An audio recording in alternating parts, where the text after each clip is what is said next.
You know, I think it's really important for us to understand the gifts that we have as parents that have mental illness. In this video, we are going to be talking about how people with mental illness can raise happy, healthy, whole children, even though most of the time we've been told that we make bad parents. So let's get started.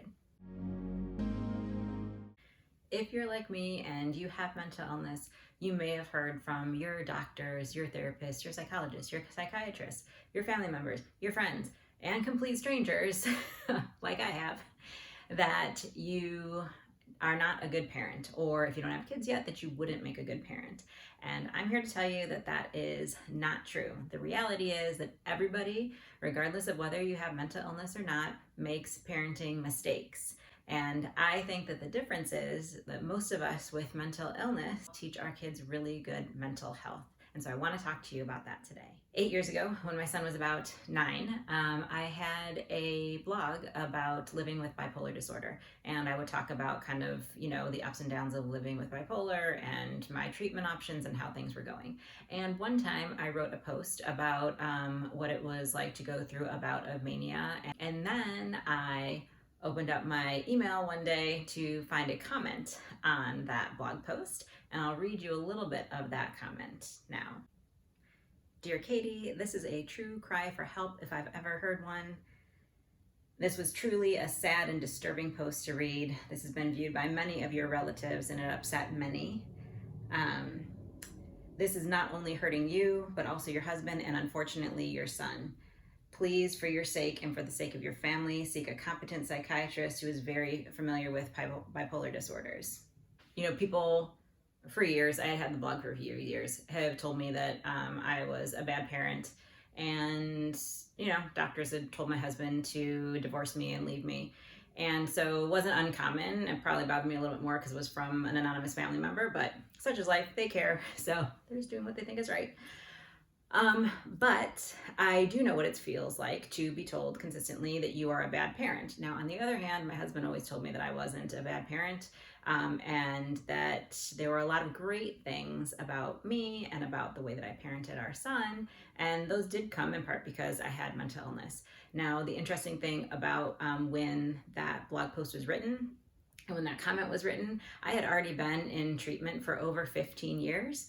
I was seeing at least a therapist every week, if not 2 times a week, and had a psychologist, and I had been on over 25 different medications. So it's not like I wasn't doing all the things to get better. It was also right around, though, the very beginning of when actually my therapist was the one who taught me about how food and foods that inflame the gut can inflame the brain and how that can contribute to symptoms of bipolar disorder. And so I think maybe because I had mentioned that or something in my blog post, they thought I wasn't getting treatment or something like that. So all that is to say that I understand that to a lot of people, we may look like bad parents, especially this is why none of us talk about having mental illness, because we are always told that we're bad people every time we talk about the reality of living with an illness.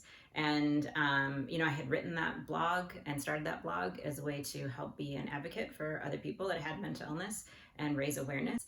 So in my treatment plan, when I was on all those medications and everything, I think my son was like 7 years old, and part of the treatment plan was that the therapist and psychologist said that we needed to teach my son how to dial 911, and we needed to teach him the warning signs of when I wasn't doing well. One was whenever I would start new medications and stuff, what are some of the side effects that he might need to call 911 for, like passing out, getting dizzy, incoherent speech, severe like muscle tics and tremors and things. And then also, they were concerned like, oh, well, tell your son if mommy gets really, really angry, he should call 911. Like that was like literally part of the program for handling my mental illness in a family. And so, yes, kids need to know that kind of stuff because obviously kids should always know how to dial 911, but people have all different kinds of illness. If you're living with a parent that has cancer, your little kid probably is going to need to know those things. So it's not bad. It just always surprised me that wasn't considered concerning at all, how that could affect my son.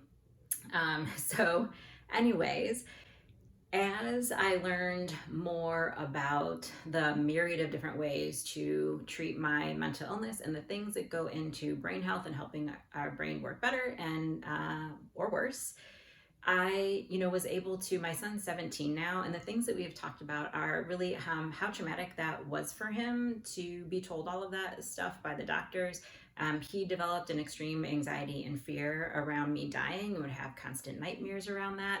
And so, as I learned how the brain works and how the brain is wired, we worked on how to find the thought and what was the belief that was emotion and then belief that came out of that thought, and how to assess those and then how to rewire those to really relieve his anxiety. And so now he's 17 and knows a lot about mental health and how to take care of himself. I think that mental health should be something that is taught in schools, but most of these kids are taught things like that they need to not sleep and study all night, be super competitive in sports. My son is an athlete, and some of the ways that some of the places handled sports was really concerning, especially with all the research on sleep and brain health with kids. And so, none of that stuff is taught to our kids. And at the same time, we have parents pressuring their kids, yelling at their kids when they don't get good grades, and it's kind of seen as not a big deal. And we also now have huge rates of suicide and depression and issues with eating disorders and stuff in kids, and it's getting worse and worse. It's especially getting worse during the pandemic. And I know that so many of us parents who have mental illness, we are the ones that are teaching our kids, because we are doing it for ourselves, how to handle their mental health well, how to handle when you get bullied online, and how to not be a bully online. How do you recognize when you have a thought that comes into your head that, of everybody doesn't like me and I'm going to be left out, and so I'm going to go then, make fun of somebody else? How do you recognize that you have that thought pattern, and how do you break it so that you do not go and then insult somebody else? How do you advocate for yourself so that when everybody else is out partying, especially with teens, partying, drinking, and that that's going to cause you, to not do well the next day, how do you advocate for yourself to not get pulled into that? Some of the other stuff, when I started changing the way that I was eating, and I was noticing, when I ate certain things, that then I would always get IBS, but then also all of the symptoms of my mania would come back, and then I'd go through this whole bipolar cycle again. So when I started noticing that, our whole family was kind of eating the same way because it's easier. We didn't have to cook a whole bunch of things. And actually my husband and son both had stomach problems that we're resolving. And at the same time, we really wanted our son to know, like, you get to choose what you eat and everything. And I remember that we were watching a movie and he really wanted popcorn. And I was like, okay, well, we'll make you popcorn. Even though corn is one of the things that is highly inflammatory to a lot of people. But it's his body and his choice, and he can try things out. So he ate popcorn. And then like an hour and a half or 2 hours later, he was angry, and then he was crying. And then he was saying things like, life is stupid. And he was a complete mess. And so, we talked about all of like the thoughts, beliefs, and actions and things like that, and what was kind of going on for him. And I just kind of sat with him and everything. And we got through what was happening.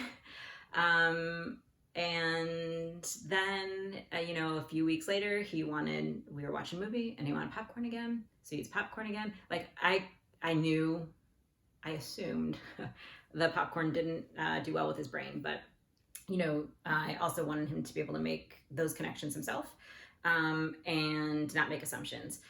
And so he had popcorn again, and then the exact same thing happened again. And then that time he said, Mommy, I think that popcorn makes me feel really, really angry and really, really sad. And so he stopped eating corn. And so these like extreme outbursts, he also had a lot of sensory processing disorder, and couldn't wear a whole bunch of different things. And, there were a whole bunch of things that he couldn't eat because he didn't like the texture and everything. And all that stuff got a lot better, but he started to notice that for himself. And that was because I had done the work on myself. Now, I get it, most people don't have to do this work because they're not living with mental illness. And actually, I think that, everybody's a great parent. I think this is just one of the extra cool things about being a parent with mental illness. All of this stuff that we learn to heal ourselves, we then do, and then our kids learn by example. So I don't think it's true that we are terrible, terrible parents. I think that there are a lot of times where our mental health or somebody's mental health might be so bad that there's super destructive behaviors, and of course it negatively affects our kids. And at the same time, a lot of times the people that are telling me that I'm a terrible parent are, we're at the mall when our kids are little and we're all hanging around, their kid spills something, and then they're the ones just screaming at their kid and dragging them by the arm. So that also is really not great for our kids' mental health, but that is seen as normal and not a big deal. And it is normal because people have reactions like that, but that's seen as not a big deal. Whereas if I did the exact same thing, that's a bipolar mother and she's a bad mother. And so some of this stuff is really about learning all the gifts that we have as parents, all the things that we can teach our kids, and all the ways that we're going to continually keep getting better so that, our kids can have a really good outcome, even if they grew up with a parent with mental illness. It's okay for kids to understand that people can have chronic illnesses, that people can be really sick, that sometimes bad things happen. And that helps them really learn how to get through life well and stable. If they learn that things like that can happen and the whole entire world doesn't fall apart. When we don't tell them what's happening, in a kid's brain, they'll fill in the gaps. And this is why kids assume, like, if a grandparent died and they never got to say goodbye to them, they automatically assume that their grandparent died and it was their fault, because their brain's just kind of filling in a gap. And so we really want to make sure that we're always talking about things in an age-appropriate way with our kids, and also that they understand kind of how families are working on any sort of illness, so that they really learn how to handle, it's called distress tolerance, so handle really distressing feelings, not completely break down because of them, and then be able to make really good choices for their mental and physical well-being. When we teach them that when they're young, then they're going to be able to do that when they're older and have a really great life. So I just wanted to let you know that people with mental illness, if you have mental illness, yes, you are a great parent. We can teach our kids amazing things that they're not learning anywhere else, that will set them up for success and to be super stable. And then they're going to go on and they're going to be even healthier parents than we were. And then their kids are going to be healthier parents than they were. And we can make a huge difference in the world if most of us teach our kids how to have really good mental health. Thanks for watching. If you found this video helpful, then please like and subscribe. And also go ahead and don't forget to follow me on Instagram. I post more often on Instagram, and you can find out more about my brain health recourse program.